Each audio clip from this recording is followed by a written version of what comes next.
এমন মৌলবীও আছে যে 9টা বিয়ে করেছে, 9টা, একটা দুইটা না, কয়টা?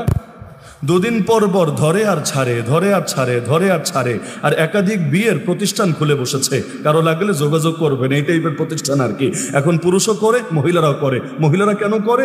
যে আছে নাকি কোনো সিরিয়াল টিরিয়াল কারো সাথে এভাবে বিয়ে বসার জন্যে। এখন যদি দেখে না মেয়েটা ভালো, মেয়েটা সুন্দরী, অন্যের আর ভাগ দিবে কোন দুঃখে, নিজেই নিয়ে ঘর সংসার শুরু করে।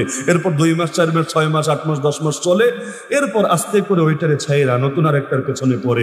ইতিমধ্যে আগে 2 নম্বর বউ ঝামেলা করেছে, এখন 3 নম্বর বউ আদালতে মামলাও দিয়েছে। আমি খালি চিন্তা করি, এমনি নাস্তিকরা সুযোগ খোঁজে, আর এরকম মৌলবী কিছু থাকলে নাস্তিকদের সামনে মাথাই পুরো জাতির নত করে ছাড়বে। আল্লাহ বিয়েকে হালাল করেছেন, একটা পবিত্র ইবাদত, কিন্তু এটারে ফাইজলামের বিষয় আল্লাহ বানান নাই, এটাকে দায়িত্ববোধের বিষয় বানিয়েছেন। দায়িত্ব, এটাকে জাস্ট শারীরিক চাহিদা পূরণের বিষয় বানান নাই।